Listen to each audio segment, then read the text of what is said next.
आज आपके लिए एक और कहानी, हरिशंकर परसाई की कहानी अपनी अपनी बीमारी। हम उनके पास चंदा मांगने गए थे।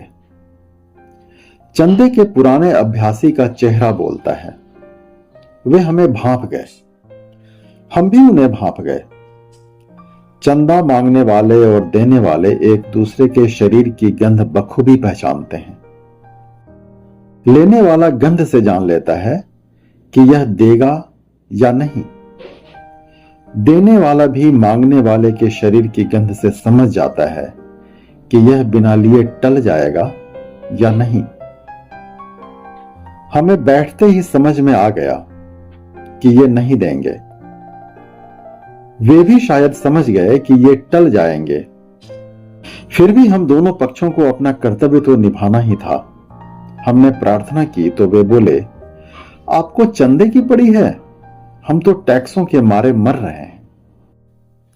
सोचा, यह टैक्स की बीमारी कैसी होती है। बीमारियां बहुत देखी है, निमोनिया, कॉलरा, कैंसर, जिससे लोग मरते हैं, मगर यह टैक्स की कैसी बीमारी है जिससे वे मर रहे हैं। वे पूरी तरह से स्वस्थ और प्रसन्न थे, तो क्या इस बीमारी में मजा आता है। यह अच्छी लगती है जिससे बीमार तगड़ा हो जाता है। इस बीमारी से मरने वाले को कैसा लगता होगा। अजीब रोग है यह। चिकित्सा विज्ञान में इसका कोई इलाज नहीं। बड़े से बड़े डॉक्टर को दिखाइए और कहिए, यह आदमी टैक्स से मर रहा है, इसके प्राण बचा लीजिए। वह कहेगा, इसका हमारे पास कोई इलाज नहीं। लेकिन इसके भी इलाज करने वाले होते हैं, मगर वे एलोपैथ या हेमोपैथ पढ़े नहीं होते। इसकी चिकित्सा पद्धति अलग है। इस देश में कुछ लोग टैक्स की बीमारी से मरते हैं और काफी लोग भूखमरी से। टैक्स की बीमारी की विशेषता यह है कि जिसे यह लग जाए वह कहता है, हाय हम टैक्स से मर रहे हैं, और जिसे ना लगे वह कहता है, हाय हमें टैक्स की बीमारी ही नहीं लगती। कितने लोग हैं जिसकी महत्वाकांक्षा होती है कि टैक्स की बीमारी से मरे, पर मर जाते हैं निमोनिया से। हमें उन पर दया आई। सोचा, कहें कि प्रॉपर्टी समेत यह बीमारी हमें दे दीजिए, पर वे नहीं देते। यह कमबख्त बीमारी ही ऐसी है जिसे लग जाए उसे प्यार हो जाता है। मुझे उनसे ईर्ष्या हुई। मैं उन जैसा ही बीमार होना चाहता हूं, उनकी तरह ही मरना चाहता हूं। कितना अच्छा होता अगर शोक समाचार यूं छपता, बड़ी प्रसन्नता की बात है कि हिंदी के व्यंग्य लेखक हरिशंकर परसाई टैक्स की बीमारी से मर गए। हिंदी के प्रथम लेखक हैं जो इस बीमारी से मरे। इस घटना से समस्त हिंदी संसार गौरवान्वित है। आशा है आगे भी लेखक इसी बीमारी से मरेंगे। मगर अपने भाग्य में कहां। अपने भाग्य में तो टुच्ची बीमारियों से ही मरना लिखा है। उनका दुख देखकर सोचता हूं, दुख भी कैसे कैसे होते हैं। अपना अपना दुख अलग होता है। उनका दुख था कि टैक्स मारे डाल रहा है। अपना दुख है कि प्रॉपर्टी ही नहीं है जिससे अपने को टैक्स से मरने का सौभाग्य प्राप्त हो। हम कुल 50 रुपए चंदा न मिलने के दुख से मरे जा रहे थे। मेरे पास एक आदमी आता था जो दूसरों की बेईमानी की बीमारी से मरा जाता था। अपनी बेईमानी प्राणघातक होती है, लेकिन संयम से साधी जाए तो स्वास्थ्यवर्धक होती है। कई पतिव्रताएं दूसरे औरतों के उल्टापन की बीमारी से परेशान रहती हैं।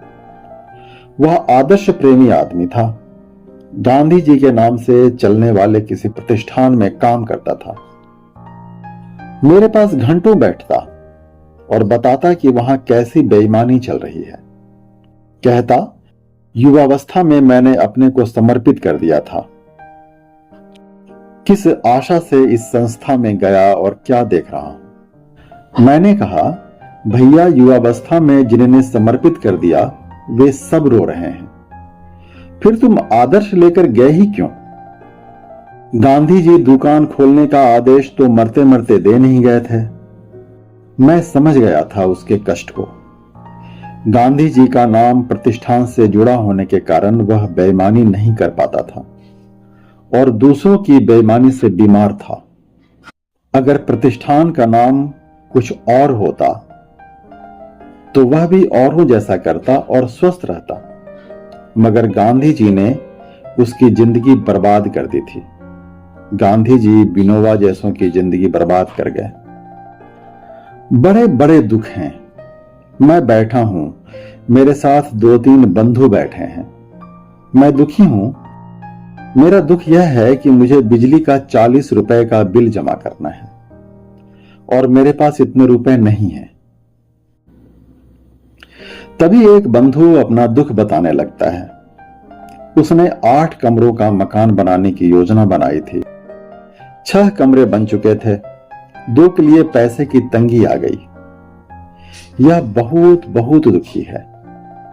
वह अपने दुख का वर्णन करता है। मैं प्रभावित नहीं होता, मगर उसका दुख इतना विकट है कि मकान को 6 कमरों का नहीं रख सकता। मुझे उसके दुख से दुखी होना चाहिए, पर मैं नहीं हो पाता। मेरे मन में बिजली के बिल के 40 रुपए का खटका लगा हुआ है। दूसरे बंधु पुस्तक विक्रेता हैं। पिछले साल 50,000 की किताबें पुस्तकालयों को बेची थी। इस बार 40,000 की बिकी है। कहते हैं बड़ी मुश्किल है, सिर्फ 40,000 की किताबें इस साल बिकी। ऐसे में कैसे चलेगा? चाहते हैं मैं दुखी हो जाऊं, पर मैं नहीं होता। इनके पास मैंने अपनी 100 किताबें रख दी थी, वे बिक गईं। मगर जब मैं पैसे मांगता हूं तो वे ऐसे हंसते हैं जैसे मैं हास्यरस पैदा कर रहा हूं। बड़ी मुसीबत है व्यंग्यकार की। वह अपने पैसे मांगे तो उसे भी व्यंग विनोद में शामिल कर लिया जाता है। मैं उनके दुख से दुखी नहीं होता। मेरे मन में बिजली कटने का खटका लगा हुआ है। तीसरे बंधु की रोटरी मशीन आ गई। अब मोनो मशीन आने में कठिनाई आ रही है। वे दुखी हैं। मैं फिर दुखी नहीं होता। अंततः मुझे लगता है कि अपने बिजली के बिल को भूलकर मुझे इन सब के दुख से दुखी हो जाना चाहिए।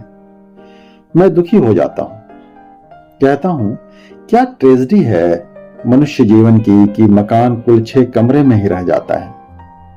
और कैसी निर्दयी है यह दुनिया कि सिर्फ 40,000 की किताबें खरीदती है। कैसा बुरा वक्त आ गया है कि मोनो मशीन ही नहीं आ रही। वे तीनों प्रश्न हैं कि मैं उनके दुखों से आखिर दुखी हो ही गया।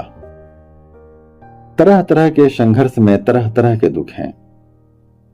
एक जीवित रहने का संघर्ष है और एक संपन्नता का संघर्ष है।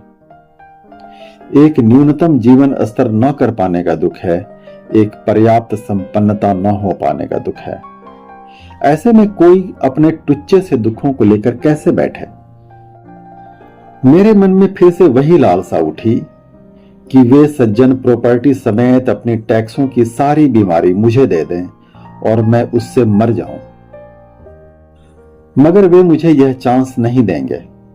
न वे प्रॉपर्टी छोड़ेंगे, न बीमारी, और मुझे अंततः किसी ओछी बीमारी से ही मरना पड़ेगा।